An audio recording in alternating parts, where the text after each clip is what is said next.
Recuerdo esa noche volver a casa después de estar con varios amigos. Nuestro edificio estaba rodeado de coches de policía y de hombres fuertemente armados. En ese momento supe que venían a por él.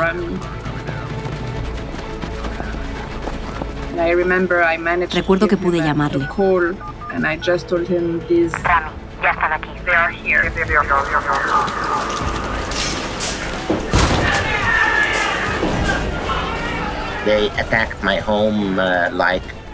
Atacaron nuestra casa sobre las 12:30 después de medianoche. Lo hicieron con decenas de soldados, vehículos armados y tanques. Bloquearon todo el barrio de Garden City para arrestarme. Fue una demostración de poder y agresividad para todo el mundo.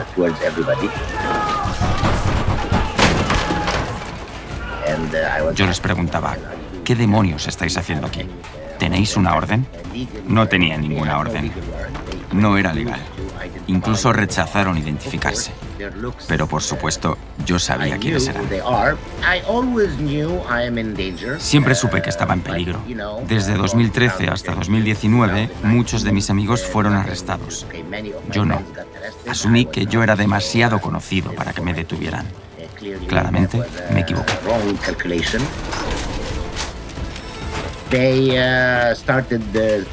Empezaron a buscar y a confiscar cada documento que encontraban, libros, ordenadores, teléfonos, todo.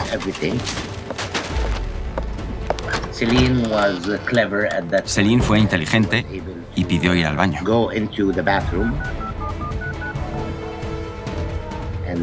Desde allí llamó rápidamente por teléfono para informar de que me estaban arrestando.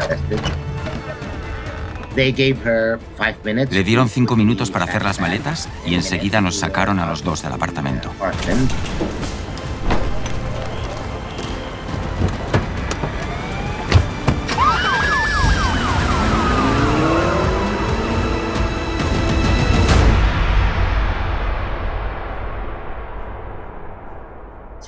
Nos dijimos adiós sin saber ni dónde ni cuándo nos veríamos de nuevo.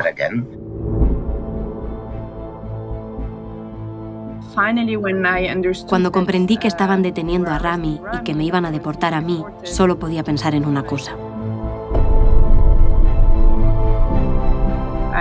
luchar para recuperarlo.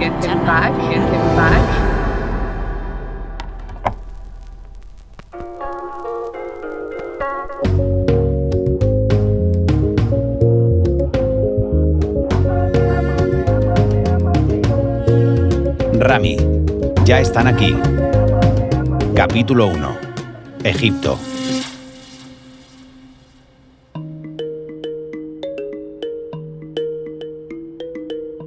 Hola, esto es ¿Quién dijo miedo?, el podcast de Amnistía Internacional en el que contamos historias de lucha y activismo en el mundo para celebrar el 75 aniversario de la Declaración Universal de Derechos Humanos. Empezamos este viaje en Egipto. Hemos escuchado ya las voces de Rami Saad, un activista egipcio-palestino, y de Céline Lebrun, su mujer francesa. Ambos nos han atendido por videollamada desde París, donde viven actualmente. Desde allí nos han trasladado a aquella noche del 5 de julio de 2019 en El Cairo. A ella se la llevaron al aeropuerto para deportarla, sin permitirle hablar con la embajada o con un abogado. A mí me pusieron una venda en los ojos, me esposaron y me llevaron a unas instalaciones de seguridad donde desaparecí durante varios días.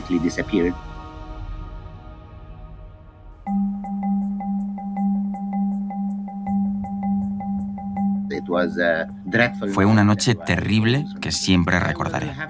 Tenía que resistir, estar concentrado, mantenerme fuerte. Si habían decidido ir tan lejos como para arrestarme y hacerme desaparecer, sabía que la lucha sería larga. Rami tiene 52 años y es un activista político y defensor de los derechos humanos. También ha fundado varios movimientos laicos en Egipto. Además, es un ferviente luchador contra la ocupación israelí en Palestina. Un cóctel de causas que, aquella noche, lo llevaron a la cárcel. Pasé 2 años y medio en una habitación de 23 metros cuadrados, 2,65 por 8,65. La medí muchas veces. Estaba junto a otros prisioneros, desde 18 hasta 32. A veces teníamos solo un espacio de 55 centímetros de ancho por 1,70 centímetros de largo para cada uno para dormir, comer y estar de pie. En ocasiones teníamos que dormir cruzados para caber. Por supuesto, en el suelo. No había camas. En un sitio con todo tipo de insectos que puedas imaginar. Cucarachas, ratas, a veces serpientes. El baño medía 1 metro y tenía un agujero de 75 centímetros con una ducha encima. Y todo ello en una situación muy difícil, muy tensa, con guardias muy agresivos, sin ningún tipo de ley.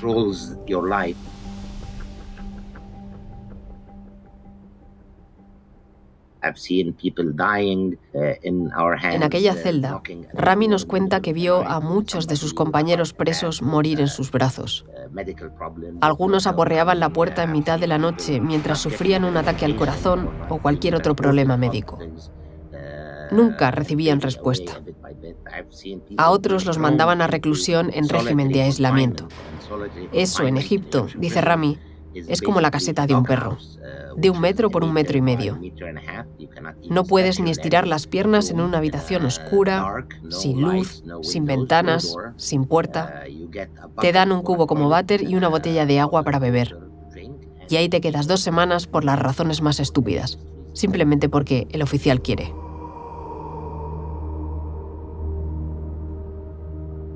Rami estuvo interno en la cárcel de Tora, la reina de las prisiones egipcias.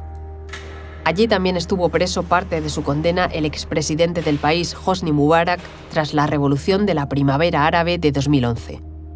Un complejo de 5 cárceles ubicado a las afueras del Cairo. Más de 3.000 kilómetros de distancia los separaban de Céline, su mujer. Ella emprendía su lucha desde París, donde fue deportada.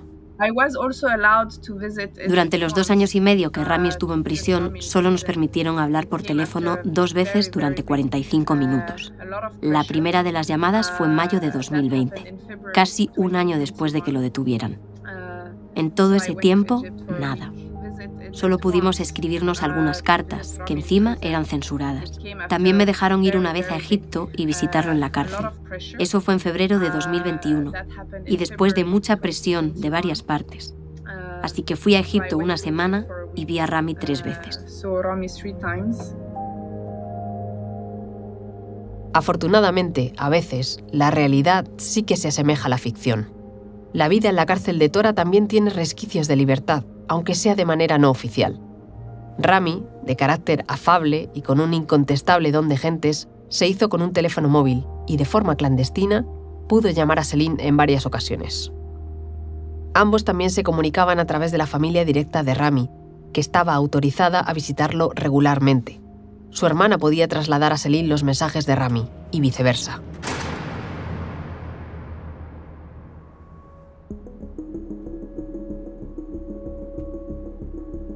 En los 2 años y medio que Rami estuvo detenido, solo fue interrogado una vez. Una sola vez y apenas 45 minutos. En aquellos 3/4 de hora le preguntaron por su opinión sobre las elecciones, a quién había votado y qué pensaba de la revolución de 2011. Rami se enfadó y comenzó a preguntarle qué tenía que ver eso con su detención. Quería saber por qué le habían arrestado. ¿Por qué estaba allí, en Tora? Entonces llegó la respuesta. Pertenecía a una organización terrorista. Me reí porque sé que es la acusación estándar que usan contra todo el mundo. Y dije, ok, ¿qué organización terrorista? Y me contestaron, no te lo podemos decir. Después me acusaron de difundir mentiras y rumores contra el Estado en redes sociales. Y me reí otra vez porque todo el mundo se ríe de mí porque no tengo redes sociales. Ni Facebook, ni Twitter, nada. Nunca las he tenido. Soy un antiguo. Entonces me dijeron que yo era muy conocido y me preguntaron cómo me conocía la gente. Y contesté, bueno, hago muchas entrevistas en la televisión. Así que me respondieron, ok, cambiamos los cargos de difundir mentiras en redes sociales por hacerlo en la televisión. Y yo, ok, así está mejor. Mis abogados nunca recibieron un expediente del caso. No hay cargos, ni pruebas, ni nada.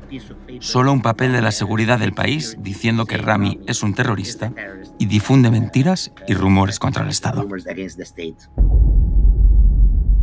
Sin cargos. Tan solo un papel sin ninguna base legal como única prueba acusatoria. Rami, egipcio de origen palestino, sospecha que su activismo en contra de la ocupación israelí en Gaza y Cisjordania también tuvo mucho que ver en su detención. Pese a las buenas palabras a favor del pueblo palestino, el régimen egipcio es un fiel aliado de su vecino israelí. Pero la principal razón, afirma convencido Rami, fue haber formado parte crucial de la revolución de 2011. Un hecho sin precedentes. Esto es lo que ha ocurrido este martes en El Cairo, donde miles de manifestantes de todas las ideologías políticas han tomado las calles de la capital para protestar contra el gobierno.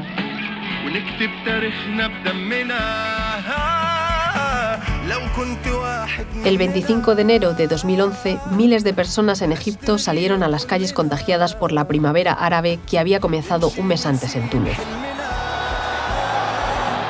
El epicentro de las protestas estuvo en la plaza Tahrir, en El Cairo. Los y las manifestantes pedían pan, libertad y justicia social, y también la caída del dictador Hosni Mubarak, que llevaba 30 años en el poder. 18 días después, el 11 de febrero, Mubarak renunció. Las calles del país cantaron victoria. Más de un año después, los islamistas de los Hermanos Musulmanes ganaron las primeras elecciones democráticas jamás celebradas en el país. El candidato de los Hermanos Musulmanes, Mohamed Morsi, será investido como primer presidente democrático de Egipto tras la caída de Hosni Mubarak. Poco duraría aquel ejecutivo. El 3 de julio de 2013, los militares acometieron un golpe de Estado que alzaría después al general al-Sisi, el nuevo presidente del país. Golpe de Estado en Egipto. El ejército cumplió con su ultimátum y derrocó al presidente Mohamed Morsi. Reconvertido en civil, al-Sisi ganó las elecciones de 2014 y también las de 2018. Ambas con aplastantes victorias y bajo un halo de sospecha sobre su legitimidad ante una oposición silenciada. Más de una década después de aquella primavera árabe que dio esperanzas a todo un país, hoy, la situación dista mucho de los sueños construidos en la plaza Tahrir. Ahora, más que nunca, Egipto se encuentra en una situación catastrófica desde el punto de vista socioeconómico, con el Estado al borde de la bancarrota. Francesca Ciccardi es periodista. Entre 2008 y 2022 vivió en El Cairo, donde llegó a ser la directora de la agencia EFE para Oriente Medio. Y también desde el punto de vista social, de los derechos humanos, de las libertades, pues están mucho más reprimidas, hay muchas más violaciones de los derechos humanos de los que había antes, y ese miedo a los islamistas pues se ha convertido en la excusa para reprimir cualquier voz crítica. Si en un principio fueron los islamistas, los Hermanos Musulmanes, luego el presidente al-Sisi y su régimen han pasado a reprimir cualquier oposición. Francesca vivió bajo los regímenes de Mubarak y de al-Sisi. Con esta experiencia desde dentro, pero con la mirada externa de una periodista extranjera, los compara. La última década de Mubarak ya, digamos, la dictadura era un poco blanda, permitía pues una limitada libertad de prensa, tanto de la prensa local como internacional, permitía algunas manifestaciones, toleraba la existencia de grupos de oposición como los Hermanos Musulmanes. Entonces, los últimos años de Mubarak eran mucho mejores de los últimos años del Sisi, desde 2016. El régimen del Sisi se ha vuelto totalmente pues, muy represivo, muy autoritario, muy paranoico, y ha cerrado cualquier tipo de espacio para la libertad de expresión o para desarrollar cualquier tipo de actividad, incluso económica, ¿no? En este clima de represión y de silencio, las violaciones de derechos humanos son continuas. Decenas de miles de personas están en las cárceles por expresar su opinión, tal y como le ocurrió a Rami, un caso más que habitual en las calles egipcias. El principal problema que existe en Egipto es la arbitrariedad. Ningún egipcio se siente seguro porque pueden llegar a su casa por la noche y detenerle por haber escrito cualquier cosa en las redes sociales, por haber dicho cualquier cosa en una reunión de amigos. Evidentemente, las libertades básicas, fundamentales, desde el derecho a la manifestación, a la expresión, la libertad de prensa están totalmente suprimidas. En los últimos años cualquier medio independiente ha sido presionado y clausurado. Las organizaciones civiles también, nacionales e internacionales. La mayor parte de las ONGs han tenido que marcharse del país y las que están muy perseguidas. Estas organizaciones suelen señalar a un responsable principal de esta situación. Una pista: viste de uniforme. El ejército egipcio tiene un rol fundamental, es el pilar del Estado y de hecho hay un dicho, un refrán que dice que los países tienen un ejército y el ejército egipcio tiene un país. O sea, es al revés de lo normal. El ejército no es un pilar del Estado, sino que es el Estado. Desde la toma de poder del Sisi en 2013, los militares han ampliado ese dominio de todos los ámbitos a través de las instituciones políticas, por supuesto, a través de la economía y de forma indirecta a través de todas sus empresas, organizaciones, etc. Y actualmente el ejército realmente está presente en todo.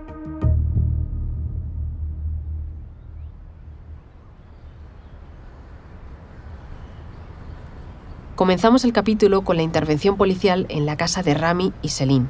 Conozcamos ahora un caso de quien, por muy poco, se libró de un destino parecido.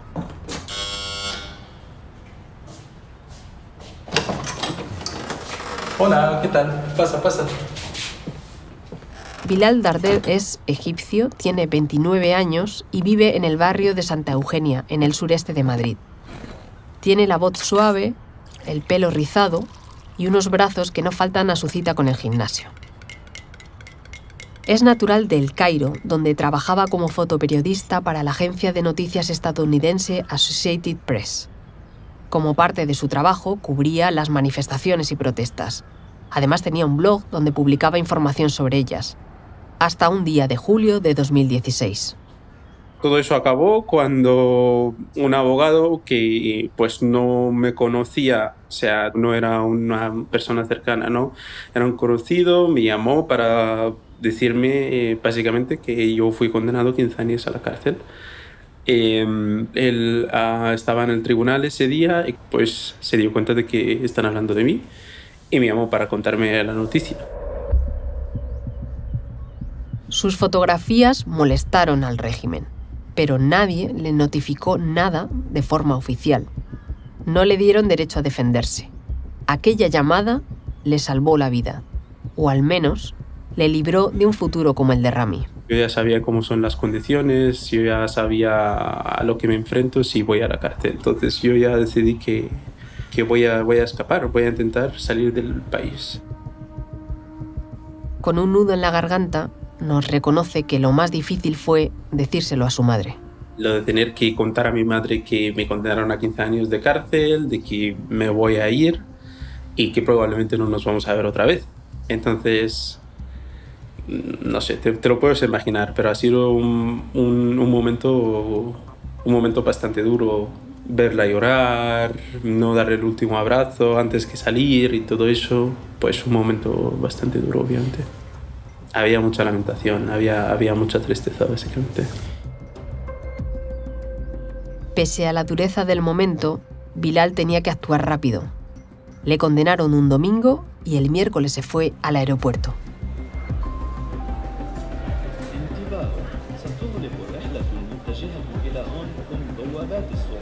Vendió casi todas sus cámaras de fotos y con ese dinero emprendió su huida. La lenta burocracia del país árabe permitió a Bilal abandonarlo sin que el control fronterizo supiera nada de su condena. Su primer destino, Hong Kong.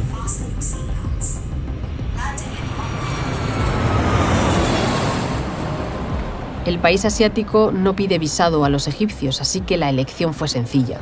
La llegada, no tanto.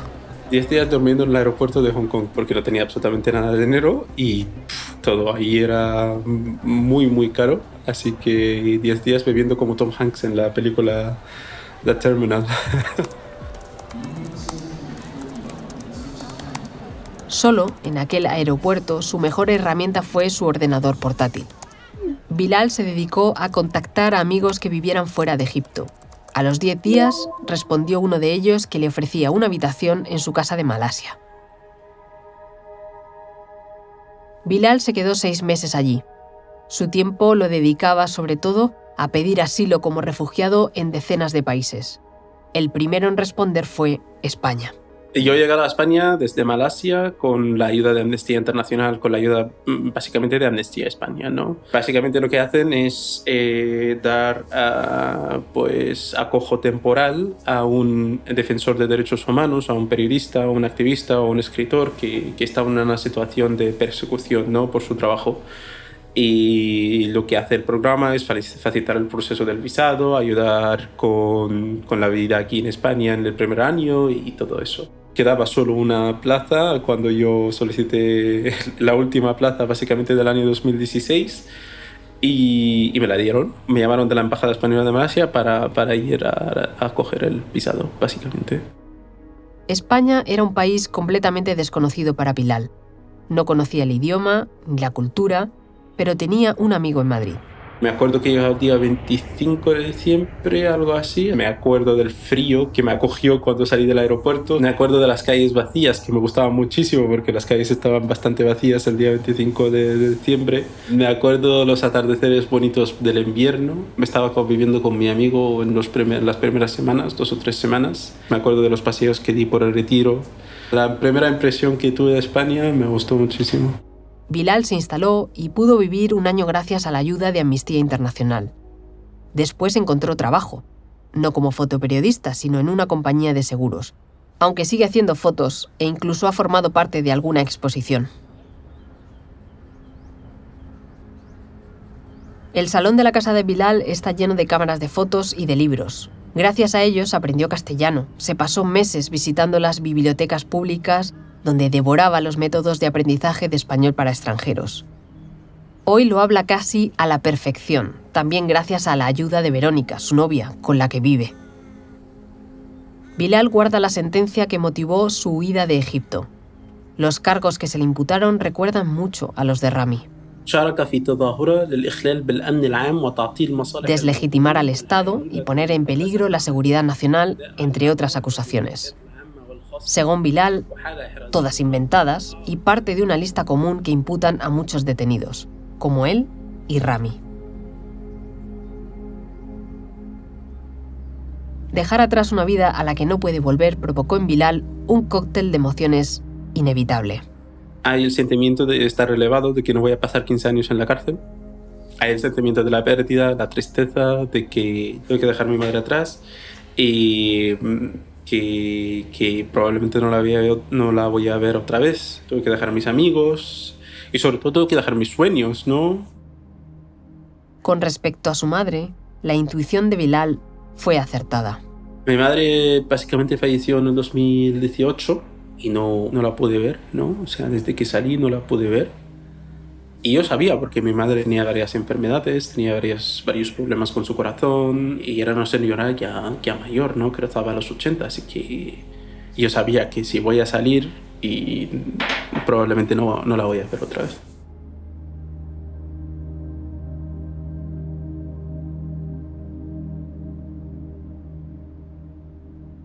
Dejamos Madrid para ir a París, desde donde Céline recuerda el trayecto al aeropuerto para ser deportada aquella noche del 5 de julio de 2019. Sabía que sería difícil, pero que podía hacerlo. Lo que me pasaba por la cabeza es que no sabían con quién se estaban metiendo. Recuerdo estar en ese coche de policía, mirando la ciudad sin saber cuándo vería de nuevo ese lugar en el que había vivido tantos años. Me llevaron al aeropuerto y me tuvieron incomunicada en una habitación durante 7 horas hasta que me metieron en el avión, sin poder llamar ni a un abogado, ni a mi familia ni al consulado. Solo cuando llegué a París pude llamar a la hermana de Rami. Me dijo que seguía desaparecido, que la policía negaba que lo tuviera detenido. Ahí empezó mi lucha para encontrar a Rami. Una vez las autoridades admitieron su detención, comenzó la lucha para liberarlo.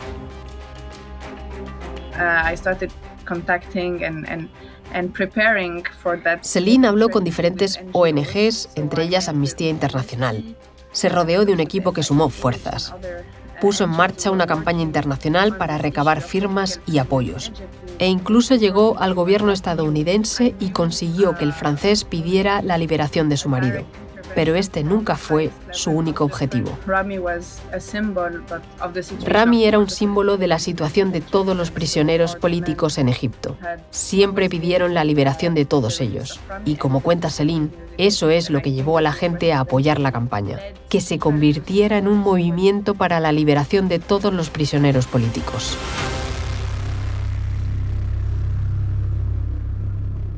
Y en enero de 2022, 2 años y medio después de su detención, Céline recogió los frutos de su lucha.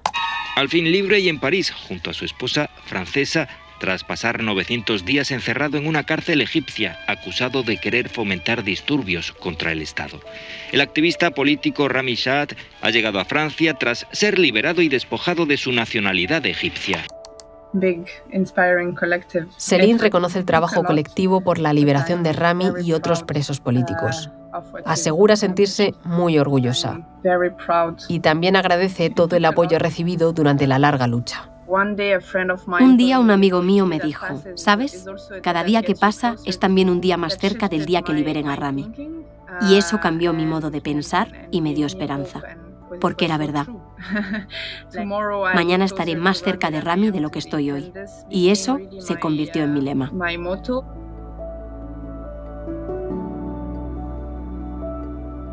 Rami fue encarcelado por formar parte de un grupo de personas que representó la luz del cambio en un país sumido en la oscuridad de la dictadura. Tras un breve periodo de esperanza encendido por la primavera árabe, hoy esa luz ha vuelto a apagarse. Ahora mismo las perspectivas para Egipto son bastante negativas, sobre todo desde el punto de vista económico. Hay un gran sufrimiento socioeconómico, un gran sufrimiento de una gran parte de la población y ese sufrimiento está todavía más acentuado por el clima de terror, de desesperanza, pues de absoluta falta de esperanza en el futuro, sobre todo entre los más jóvenes. Los jóvenes que en su momento hicieron la revolución, que ahora ya no son tan jóvenes, pues han dejado prácticamente de participar en cualquier tipo de actividad política o están exiliados, algunos están deprimidos o internados incluso en centros psiquiátricos o detenidos, y esto nos hace ver, ¿no?, cómo esta generación está completamente pues quemada.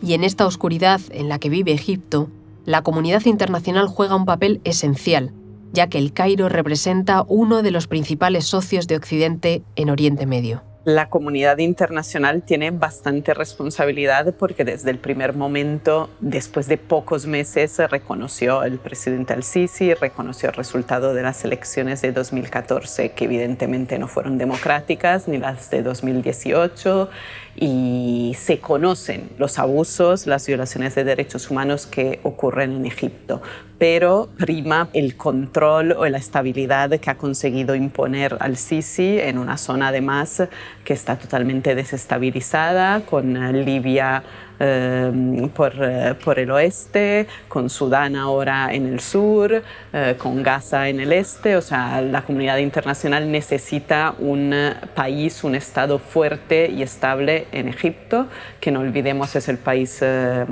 con más población del mundo árabe.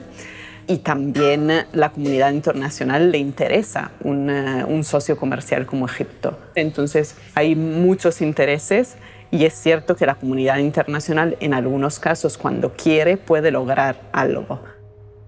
Si lo hace, deberá tener en cuenta, además, el abismo económico al que se enfrenta ahora la sociedad egipcia. Yo cuando salí de Egipto en el 2016, un billete del metro, ¿no?, costaba 1 libra egipcia. Ahora cuesta 15 libras. Así que es una inflación del 1500%. Yo hace poco hablé con un amigo en Egipto que sigue viviendo en Egipto y me dijo que no ha comido nada de carne ni de pollo desde hace 4 meses. O sea, y él vivía bastante bien. La próxima revolución será una revolución de los hambrientos y puede que sea así, ya que más del 30% de la población egipcia ya es pobre y según el Banco Mundial el 60% está en situación de pobreza o vulnerable y en algún momento la gente que ahora sobrevive pues se echará a la calle cuando ya no tenga nada que perder, cuando ya será morirse de hambre o bueno, morirse a manos de las fuerzas de seguridad egipcias. Y al igual que en 2011, si al-Sisi pierde el apoyo de parte del ejército o parte del régimen, puede que haya una contestación. Se está planteando que si el descontento por la crisis económica aumenta, el ejército podría estar dispuesto a sacrificar al Sisi como sacrificó a Mubarak.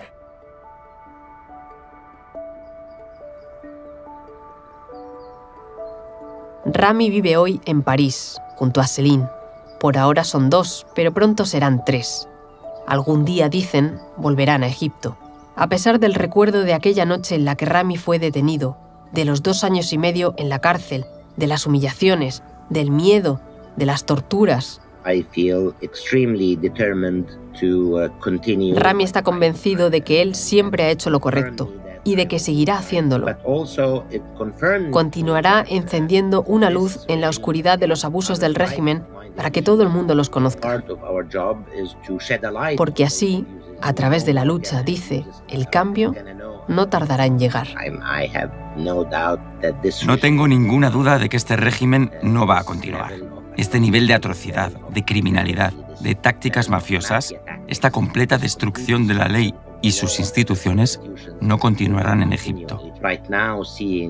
Ahora estoy viendo al régimen tambalearse y creo que caerá pronto.